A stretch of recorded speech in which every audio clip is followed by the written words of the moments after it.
good, guys? Alright, I'm doing this lovely Monday morning. I'm not big on story times because I haven't had a lot of epic stuff that has happened to me up until Thursday night. The only time I really do story times is if I have like an excellent story to tell y'all. And this is one of those times. Let's get into it. By the way, I will not be using anybody's real name.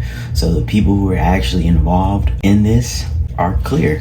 I don't want them coming at me saying, yo, Kill, why you put me on your YouTube channel, bro, without my permission?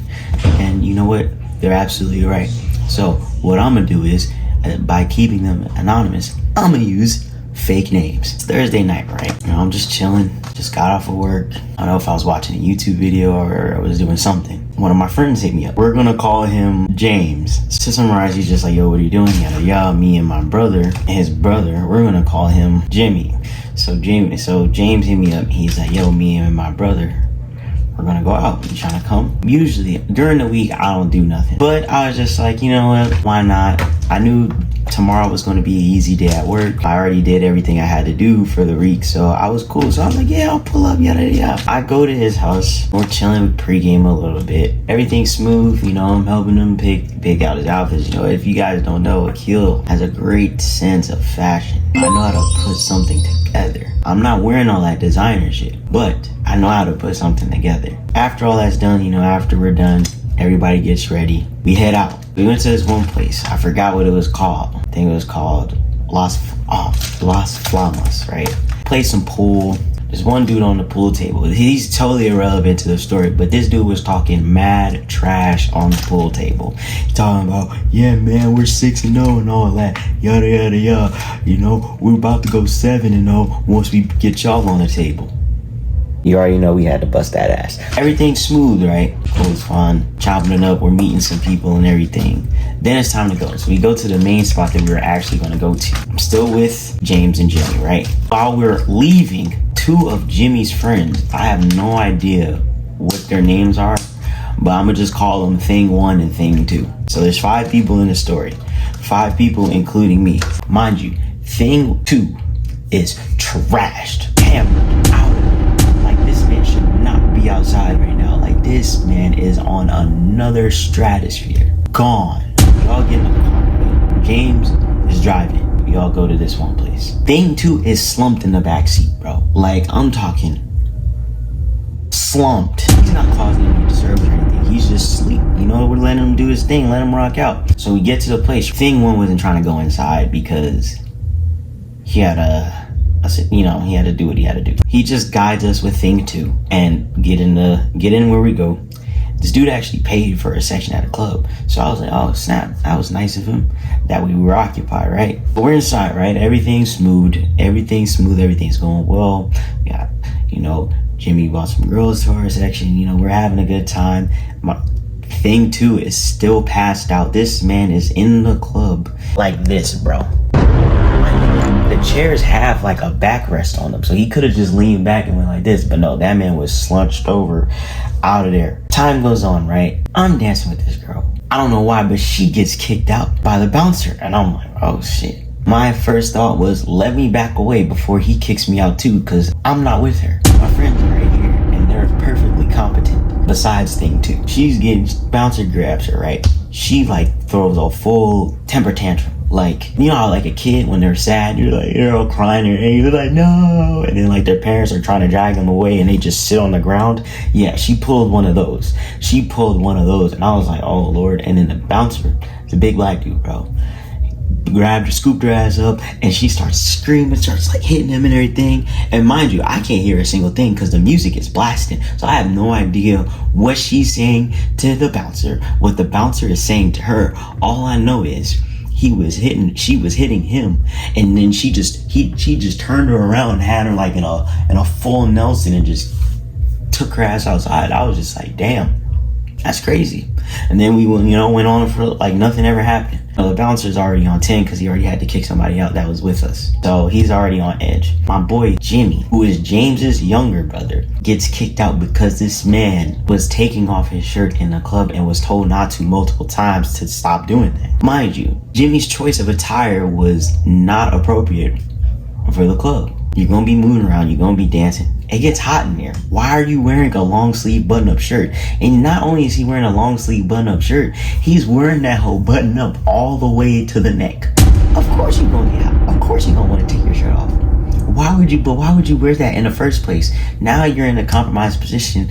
Now we gotta leave too, because we can't leave him behind. I'm trying to be the mediator, right? Because I'm the most level-headed out of everybody. I'm just there. You know, they were there too, Jimmy and James, but they weren't as there as I was. So, you know, I'm trying to talk to the bouncer and everything, trying to see what happened. And so he told me, he's like, yeah, man, we kicked him out. I told him multiple times, you know, keep your shirt on. And he still didn't. Jimmy and James are pissed. Jimmy's pissed because, of course, he got kicked out of the club. And then James is pissed because his brother got kicked out of the club. I'm still talking to the bouncer, just chopping it up, everything, being civil, because that's what I do. I am the civilizer, the mediator, the one that can be the peacemaker.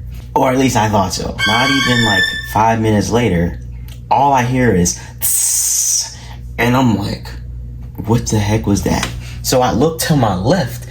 I see freaking James and Jimmy are covered in freaking mace right in the face. And I was like, oh shit. I was like, yeah, that's our cue. We got to get the hell up out of here.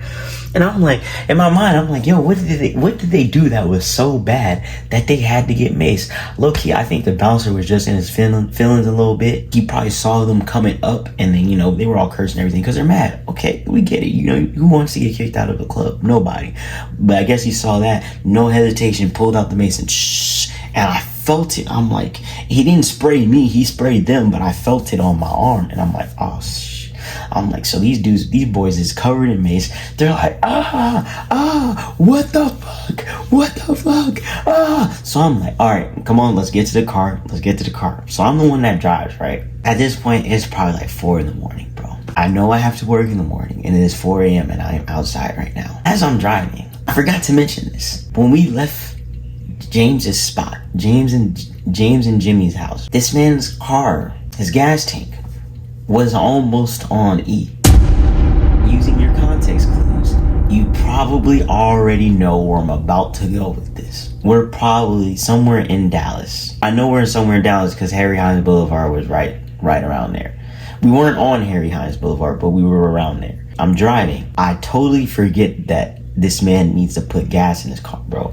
You know, it's late. I'm just trying to get home. Where he lives is like north of Dallas, pretty much, probably like 30 minutes away, maybe 35. It's late, traffic's smooth, so, you know, I'm not speeding, but, you know, I'm going on a highway. I'm going a smooth 75, 77, 75, you know what I'm saying? I know in a lot of places the speed limit on the highway is like 60, but when you come to Texas, you can low-key hit the hell.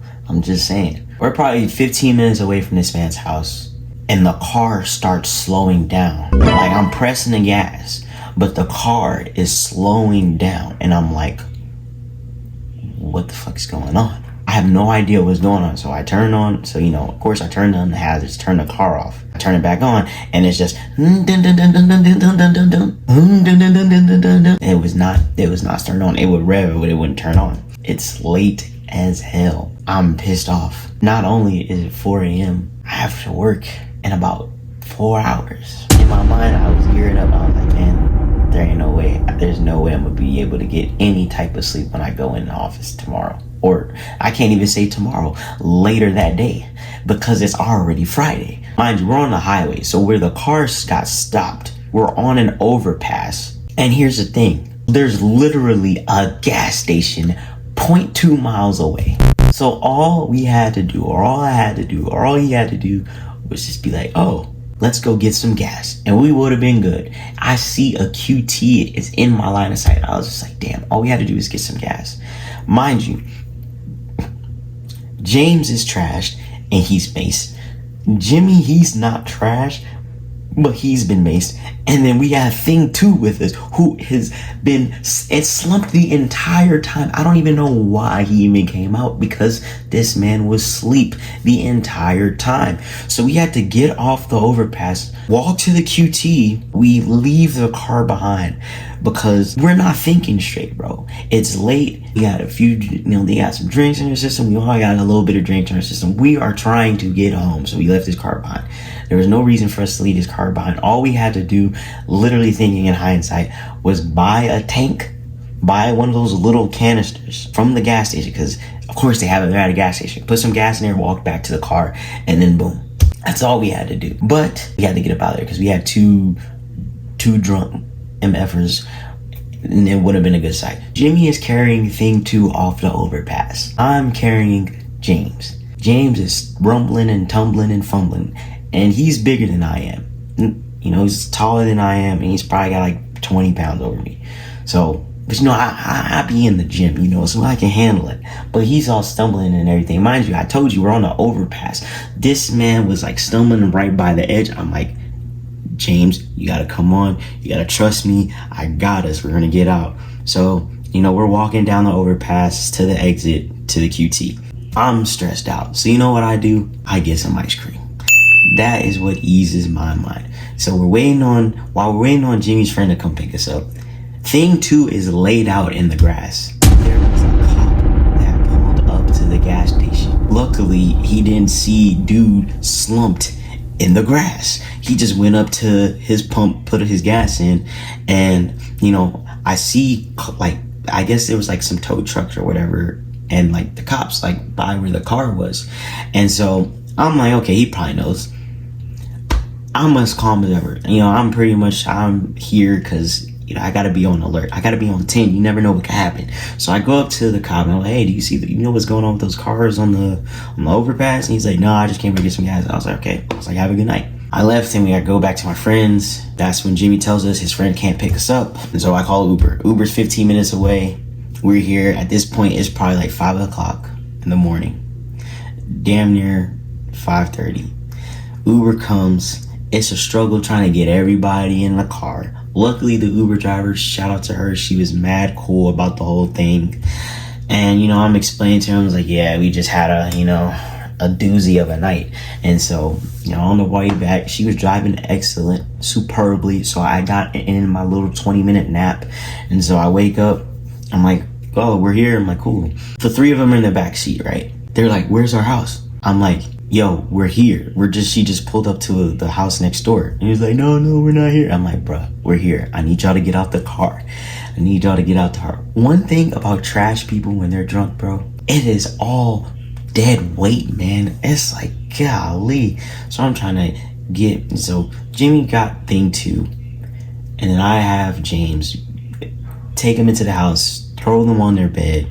Me and Jimmy hug it out, bro, because we had to thug it out, bro. We pretty much were taking care of 2 grown-ass kids for about 2 hours. Tell them, gotta do this again, run it back, all that. I drive home. As I'm driving home, I see the sunrise, bro. I see the sunrise. I look at the clock, it's 6 something. I'm like, okay, I'm not gonna sleep. So I get home, I showered, I go to work. I was exhausted. I ran on no sleep. I get home, luckily, praise God, we were able to leave early that day because we had some team building activities. So I was able to just chill, relax, and all that. And then because we won the team building activity, we get to work from home for all of the following week.